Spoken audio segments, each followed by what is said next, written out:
Tiba-tiba Issei Sagawa muncul dari arah belakang Reni, kemudian menodongkan pistol, lalu menembak Reni begitu saja, tepat di bagian belakang leher Reni.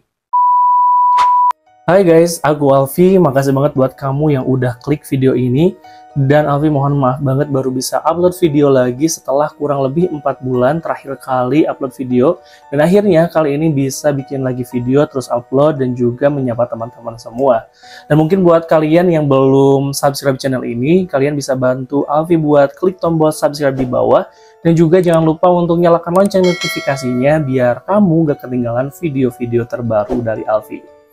Oke guys, di video kali ini kita akan kembali membahas salah satu kasus kriminal yang sebenarnya terjadi udah cukup lama, yaitu pada tahun 1981 yang lalu, tepatnya di kota Paris, Perancis. Di mana pada saat itu ada seorang pria berkebangsaan Jepang terlibat dalam kasus penghilangan nyawa dan juga kanibalisme saat dia berkuliah di sana.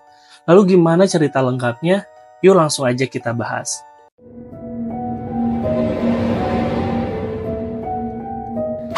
Kayaknya istilah teman makan teman diartikan secara harfiah deh guys sama pria satu ini. Pria berkebangsaan Jepang yang bernama Issei Sagawa dengan tega menghilangkan nyawa temannya sendiri bernama Reni, kemudian merudak paksanya hingga ia tega memakan daging dari temannya tersebut. Dan kasus ini tuh terjadi di kota Paris, Perancis pada tahun 1981 silam ketika Issei Sagawa ini tuh sedang berkuliah di sana. Dan kasus ini juga sering dikenal atau disebut dengan kanibal Kobe. Kenapa demikian? Karena Issei Sagawa ini tuh besar dan juga lahir di salah satu kota di Jepang sana yang bernama kota Kobe. Lalu sebenarnya apa sih yang mengakibatkan Issei Sagawa ini tuh dengan tega melakukan atau menghilangkan nyawa dari Reni, sahabatnya sendiri, sekaligus dia juga memakan daging sahabatnya tersebut?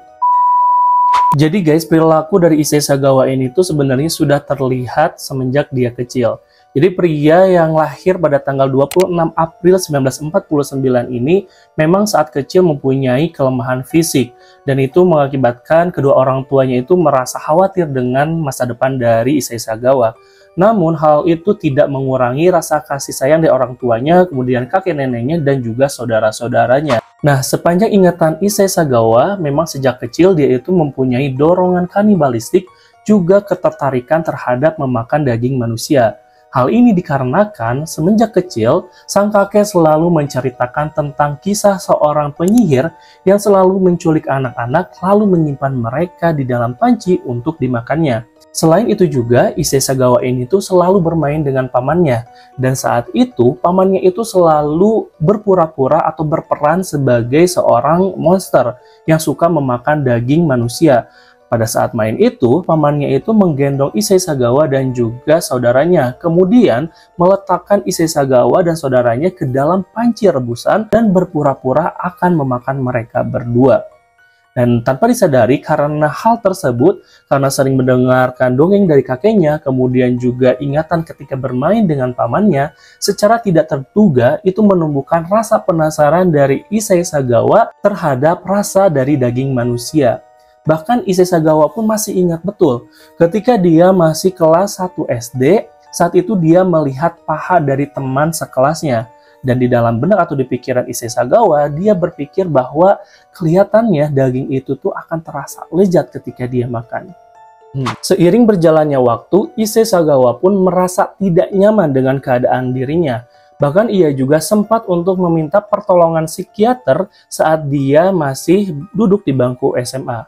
Namun sayangnya pada saat itu dia tidak ditangani secara serius, sehingga rasa penasaran dirinya terhadap rasa dari daging manusia itu masih tetap ada. Padahal pada saat itu Issei Sagawa ini ingin hidup secara normal seperti orang pada umumnya. Hingga akhirnya saat dia duduk di bangku perkuliahan, ia melakukan kejahatan pertamanya. Pada saat itu korban pertamanya adalah seorang wanita tua berkebangsaan Jerman. Nah, pada saat itu Issei Sagawa ini tuh masuk ke dalam rumah wanita tersebut. Lalu dia memukul kepala dari wanita tersebut dengan menggunakan payung sampai wanita tersebut pingsan. Nah, pada saat wanita tua itu pingsan, rasa penasaran Issei Sagawa terhadap daging manusia semakin menjadi. Dia ingin menggigit bokong dari wanita tua tersebut dengan bantuan pisau dapur. Namun naasnya pada saat itu wanita tua tersebut terbangun dan dia pun langsung berteriak. Dan sontak karena teriakan wanita tua tersebut, semua tetangga yang berada di samping rumah wanita tersebut langsung mendatangi tempat dari wanita tersebut. Dan akhirnya mereka semua melaporkan tindakan dari Issei Sagawa. Dan kejahatan pertama dari Issei Sagawa itu pun gagal karena dia langsung ditangkap oleh polisi setempat. Namun sayangnya pada saat itu Issei Sagawa tidak ditahan karena ayah dari Issei Sagawa ini tuh mengeluarkan uang yang banyak agar Issei Sagawa bisa keluar dari penjara dan juga terbebas dari tuntutan hukum pidana. Dan setelah kejadian pertama tersebut, kehidupan dari Issei Sagawa pun berjalan begitu normal seperti orang pada umumnya, hingga akhirnya dia menyelesaikan studi magisternya di Jepang. Hingga tahun 1980, Issei Sagawa memutuskan untuk melanjutkan studinya di Paris, Perancis untuk belajar sastra di Sorbonne, yaitu sebuah universitas riset dan publik. Sesampainya di Paris, Perancis, Issei Sagawa menyatakan bahwa dorongan kanibalistiknya itu semakin kuat. Bahkan hampir setiap malam, dia itu selalu membawa PSK ke kediamannya dan dia berniat untuk menembak mereka dari belakang. Namun sayangnya niat dari Issei Sagawa ini tuh tidak pernah berhasil. Hingga akhirnya pada tahun 1981, rasa ketertarikan terhadap daging manusia dirasakan semakin kuat oleh Issei Sagawa. Dan kali ini, Issei Sagawa memilih Reni, seorang mahasiswi internasional asal Belanda yang pada saat itu baru berusia 25 tahun sebagai targetnya. Issei dan Reni ini merupakan mahasiswa di salah satu universitas di Paris dan mereka ini saling mengenal. Bahkan bisa dikatakan bahwa mereka itu berteman. Sesekali Issei Sagawa ini tuh sering mengundang Reni untuk makan malam di rumahnya.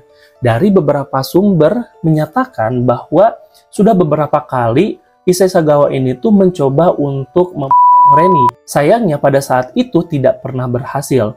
Namun Issei Sagawa tidak pernah menyerah hingga akhirnya peristiwa tragis itu pun terjadi. Tepat pada malam hari tanggal 11 Juni 1981, Issei Sagawa kembali mengajak Reni untuk datang ke kediamannya.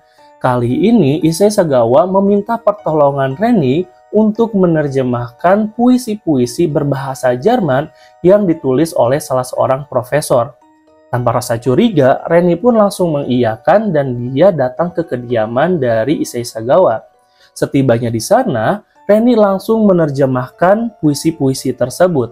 Tetapi secara tiba-tiba, Issei Sagawa muncul dari arah belakang Reni, kemudian menodongkan pistol, lalu menembak Reni begitu saja, tepat di bagian belakang leher Reni. Peluru yang keluar dari pistol tersebut dan mengenai belakang leher Reni seketika menghilangkan nyawa Reni saat itu juga. Dan guys, kita nggak bisa ngebayangin apa yang akan terjadi selanjutnya. Ketika Reni dalam keadaan atau kondisi sudah meninggal dunia, Issei Sagawa mengatakan bahwa dia itu merasa tergoda dengan tubuh dari Reni. Dan saat itu Issei Sagawa langsung merudak paksa Reni yang pada saat itu sudah tidak bernyawa. Bahkan, yang lebih mengerikannya lagi guys, tak lama setelah itu, Issei Sagawa merasa tidak kuat lagi menahan rasa kanibalismenya dan segera ingin memakan daging Reni. Mulailah dia memotong-motong kecil bagian tubuh Reni, lalu memakannya. Bahkan, Issei Sagawa ini juga sempat untuk menyimpan beberapa bagian dari potongan tubuh Reni untuk dimakan beberapa hari selanjutnya. Dan dia juga bahkan mencoba untuk membuang beberapa bagian tubuh Reni ke kolam di dekat rumahnya dengan bantuan supir taksi yang telah dipesannya. Namun naasnya guys, pada saat Issei Sagawa ini tuh mencoba untuk membuang bagian atau potongan tubuh milik Reni, pada saat itu juga ada sepasang kekasih yang tidak sengaja lewat di kolam tersebut.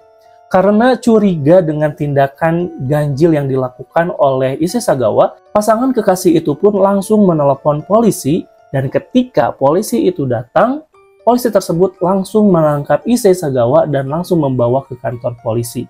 Nah, sesaat setelah Issei Sagawa ini tuh ditangkap polisi, dia itu tidak langsung diadili guys. Dia itu harus menunggu kurang lebih selama 2 tahun untuk diadili. Nah, selama proses menunggu itu tersebut, polisi sempat menanyakan alasan kenapa Issei Sagawa dengan teganya menghabisi nyawa temannya sendiri.